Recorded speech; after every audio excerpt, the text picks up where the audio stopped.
Two campers are hiking in the woods when one is bitten on the rear end by a rattlesnake. "I'll go into town for a doctor," the other guy says. He runs 10 miles to a small town and finds the town's only doctor. The doctor's delivering a baby at the time. "I can't leave," the doctor says, "but here's what to do. Take a knife, cut a little X where the bite is, suck out the poison, and spit it on the ground." The guy runs back to his friend, who is in agony.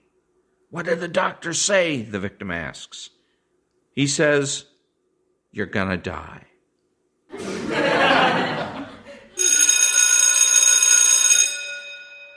Good morning. It is Monday, February the 20th, and this is The True Conservative. Welcome to all the butchers, bakers, and candlestick makers out there. I'm Ron, your host, and the only true conservative in the United States today. So today, after the Serenity Prayer, the Pledge of Allegiance, and the Star-Spangled Banner, we will have no free lunch, top 10 bizarre beauty treatments, and the 10th Amendment Center. All that and more when I get back.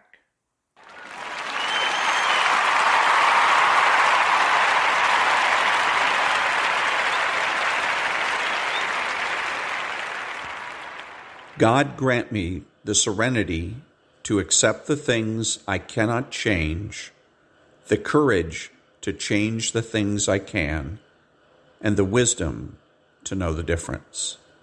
Amen. Your heart. Here we go. Face your parents. Ready? Begin.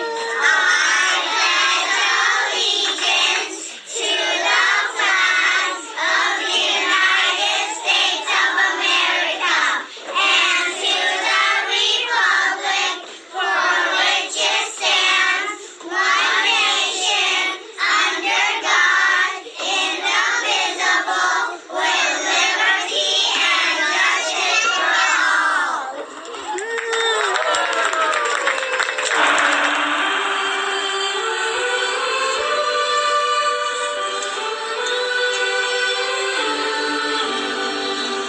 Mercy, can you see by the dawn's early light what so proudly we hailed at the twilight's last gleam?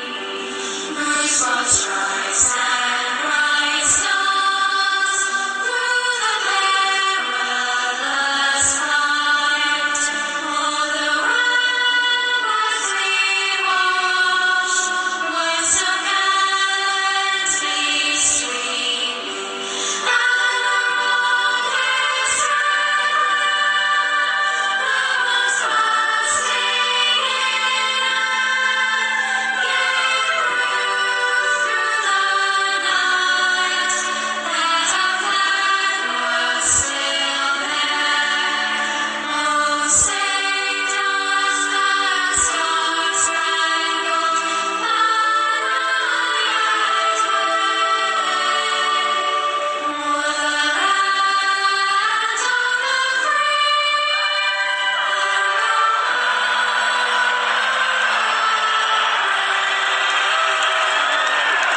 of Thank you. And now, there's no free lunch. 250 Economic Truths by David-Bahnsen.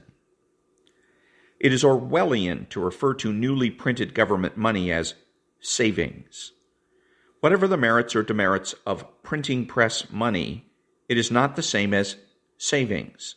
The word savings describes money that has been earned, and having been earned, it is not spent, but rather set aside for emergency or investment use.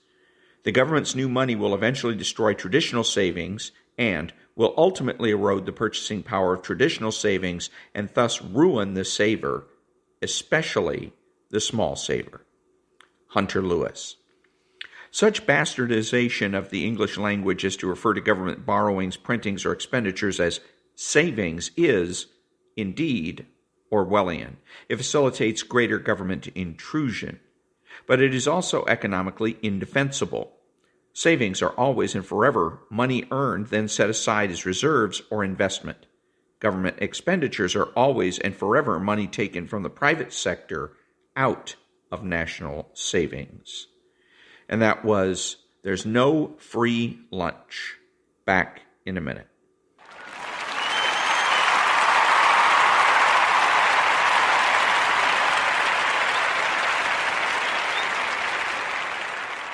Thank you, thank you. And now, from the 10th Amendment Center, who made presidents and governors kings? Article 2 of the Constitution defines the role and qualifications of the president. The Constitution delegates specific powers and responsibilities to the executive branch, including the power of appointment, the power to make treaties with the advice and consent of Congress, the veto power, etc. These specific powers delegated to the executive are relatively clear and unambiguous. But a question remains. Does the president enjoy other non-specified powers as chief executive? The so-called vesting clause leaves this question up for debate. Quote, "The executive power shall be vested in a president of the United States of America," unquote. What exactly does executive power mean in this context? Is it limited by the specific powers listed, or does it include a broader slate of implied powers? Many modern legal scholars claim this clause grants broad, unspecified executive authority to the president. They point to the difference in wording between the vesting clause for Congress in Article 1 and the executive branch vesting clause in Article 2 to make their case. The legislative vesting clause in Article 1 reads, quote, "All legislative powers herein granted shall be vested in a Congress of the United States," unquote. Proponents of broad executive power claim the omission of the words "herein granted" in the presidential vesting clause infers a broader delegation of authority, whereas Congress remains limited to the enumerated powers in Article 1, Section 8.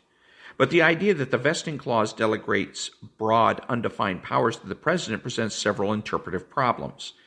In the first place, giving the president a broad range of powers runs counter to everything we've already discussed about the nature of the general government. If, as all of the supporters claimed, it was to be a limited government with specific functions, they wouldn't have given the president virtually unlimited authority. Again, as James Madison put it in Federalist Number 45, quote, "The powers delegated by the proposed Constitution to the federal government are few and defined," unquote. This includes the powers delegated to the president. In fact, the founding generation was particularly wary of vesting too much authority in a single individual. After all, it just fought a bloody war to free itself from the tyranny of a king. We learn in elementary school history classes that American revolutionaries rejected the notion of a king, but it went beyond that. The founding generation also sought to eradicate the concept of a powerful magistrate who ruled over the people and was empowered to make law. As the Americans split with Great Britain and forged ahead, forming new governments, they were ever fearful of giving power to individuals detached and unaccountable from the will of the people.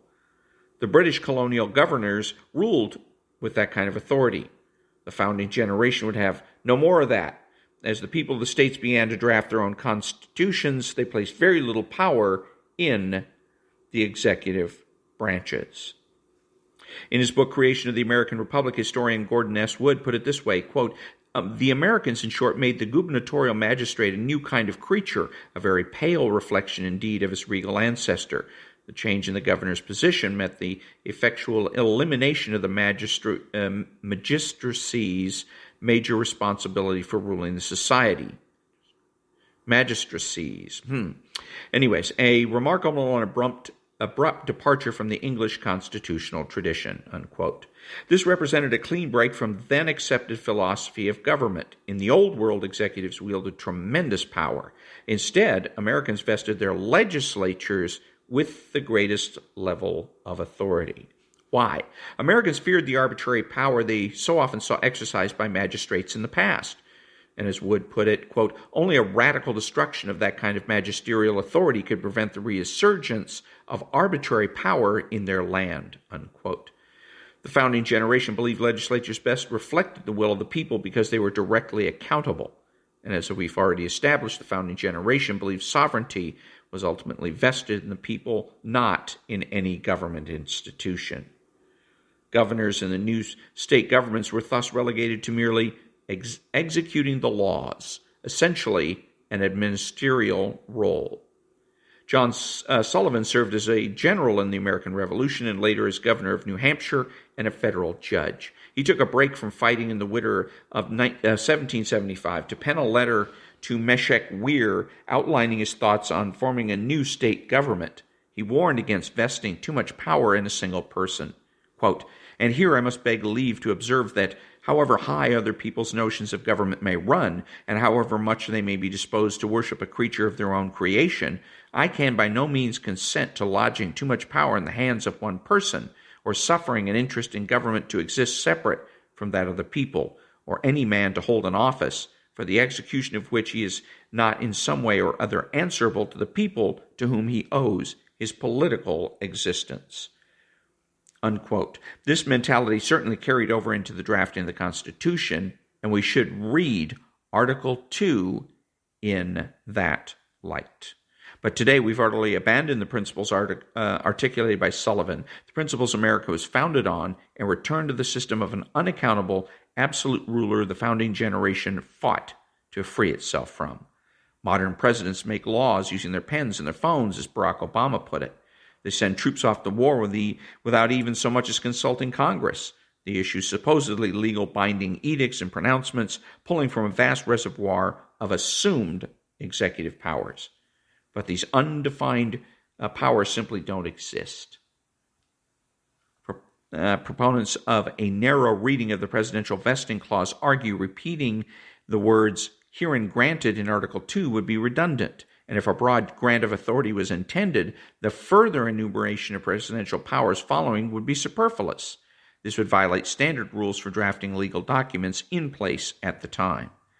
As constitutional scholar Rob Nadelson explains in his book, The Original Constitution, what it actually said and meant.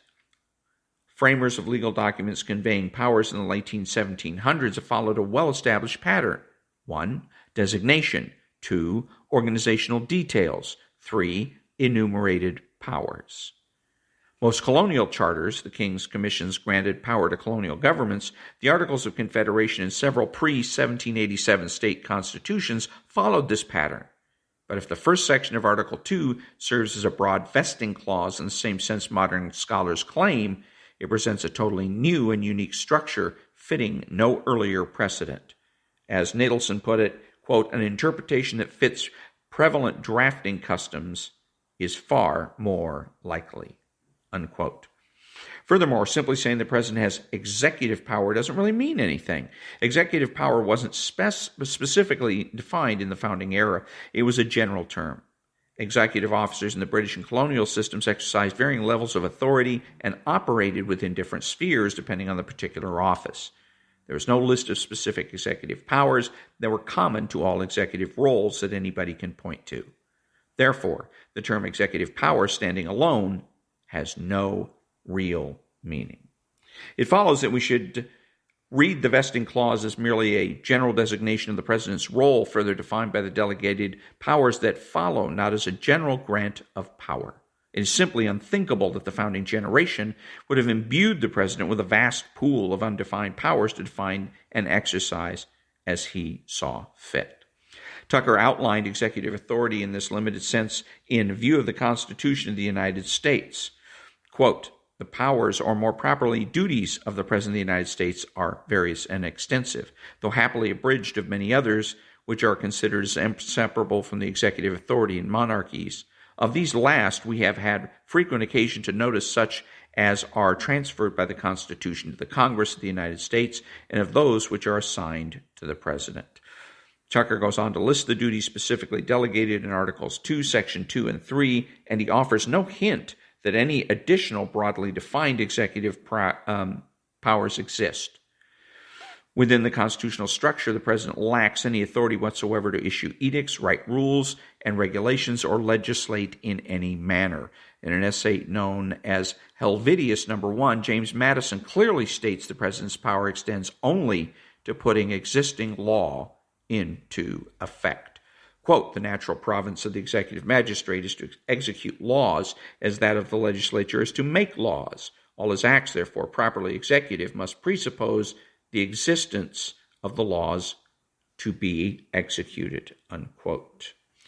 Please do check out this episode of the Path to Liberty podcast for a closer look at some of the most prominent founding generation warnings on executive power. There you'll find both video and audio versions of the show, and if you prefer reading, there's a bunch of original source documents so you can read and learn more in context on your own time. This is the kind of information we work to get out to more and more people every single day of the year. Nothing, absolutely nothing, helps us roll up our sleeves and get the job done more than the financial faith and support of our members. And then they give a link where you can join for as little as $2 a month. 10thamendmentcenter.com/members. And that was the 10th Amendment Center talking about executive power. Back in a minute.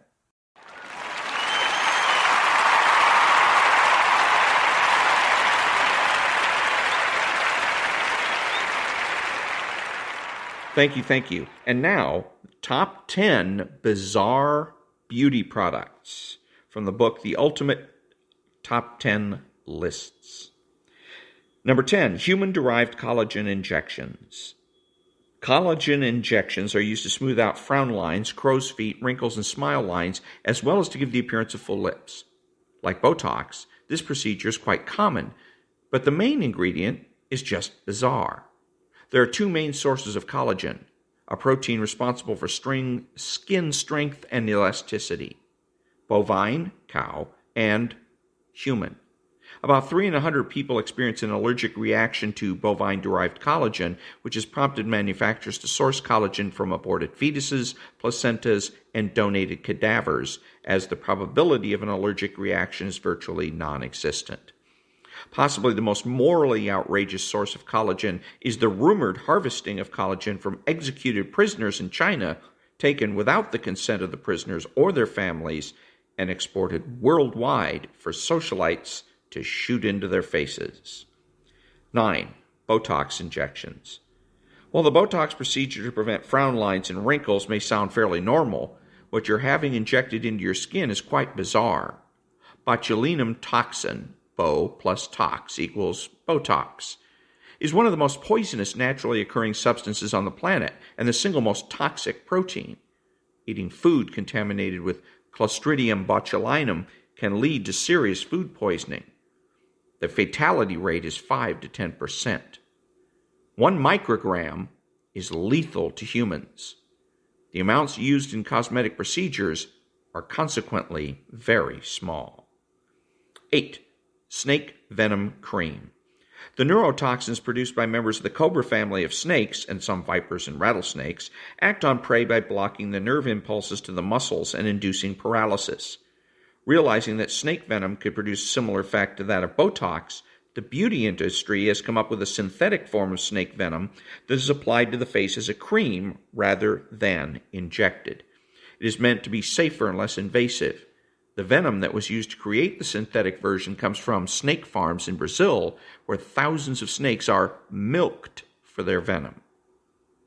Number 7, placenta wrinkle cream. According to manufacturers of the product, placenta wrinkle cream derived from bovine placentas can slow down the appearance of visible signs of aging by moisturizing skin and combating wrinkles. Some companies also use plant placenta. Yes, flowering plants have placentas, and even human. Claims were first made in the 1940s, when this idea was first marketed, that the nutrient-rich placenta gave off the benefits of hormones and stimulated cell growth. Since the FDA quickly decided that this constituted a medical claim, the manufacturers changed their claims to say that the proteins present in the placenta moisturizes one's skin and hair. Number 6, bull semen hair treatment. How dedicated are you to having smooth, shiny hair?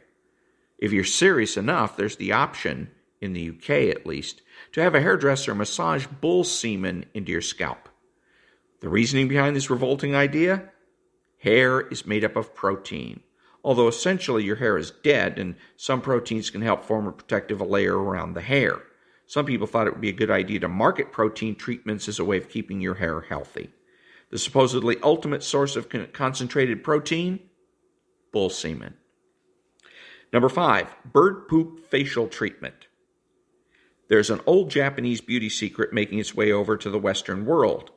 It's called Yugusu no Fun, or sterilized nightingale droppings. An enzyme called guanine, also added to various makeup products for its pearly sheen, found in the nightingale's droppings apparently does a good job of bleaching and exfoliating skin. Kabuki actors and geishas have been using ugusu no fun for hundreds of years to remove makeup and to keep their skin soft. The joy of spreading bird excrement on your face doesn't come as cheap as a jar of Olay, though. It's around $20 for 1 ounce. If you'd rather have someone else do the smearing, you can go to a Shizuki Day Spa in New York, and $180 later, your face will be smooth and soft. Number 4, leech therapy. Letting blood-sucking parasites attach their slimy bodies to you as a detox sounds like a questionable idea. However, leech therapy, or Hirodu therapy, has been practiced since 1020 AD for treating skin disease and helping patients recover from surgery. These days, leeches can be used in the treatment of varicose veins, reducing blood coagulation, and helping stimulate blood circulation in reattached organs that require critical blood flow. If you are more adventurous, you can follow in the footsteps of celebrities such as Demi Moore and make your way to Austria to have your blood feasted on by the medicinal species of leech, Hirudo medicinalis. 3. Fish pedicure. If you're willing to give the leeches a go, you might be interested in letting a school of small fish nibble the dead skin cells off your toes. The idea is that you put your feet into a tank containing a species of carp, Dr. Fish, and wait 15 to 30 minutes while they feast on your calluses. Because the fish are toothless, the process is meant to be very safe, as they can only suck off pieces of dead, flaking skin. In Turkey, where the treatment originated, the fish live in natural hot springs and are a popular skin care option for the people who bathe there. 2. Pig's feet diet. This odd treatment isn't plastered on your face or combed through your hair, but eaten instead. Pig's feet are being marketed as an edible way to combat wrinkles by the owner of Hakata Tonton, a New York restaurant. He figures that since the tootsies of the pig contain a high amount of collagen, which is used in anti-wrinkle creams and lip injections, a person might as well eat them to gain similar benefits. Although collagen is one of the major proteins involved in maintaining skin and muscle tone, consuming a meal of pig trotters is almost certainly a less effective method of keeping the scalpel away than simply maintaining a healthy diet, exercising regularly, and staying out of the sun. Number 1, the number 1 most bizarre beauty treatment: snail slime cream. Because snails can heal and regenerate their shells using the slime they secrete, the beauty industry is now using the slime of the common garden snail species, Helix aspersa, in beauty products. The myriad of claims for the slime's efficacy range from getting rid of acne to improving stretch marks and scarring. The snail secretion, which is also used by the snail to reduce friction as it moves, seems to have antibacterial in addition to antioxidant qualities. If it works for the snail, why not put it on your face? And that was the top 10 bizarre beauty products. Back in a minute.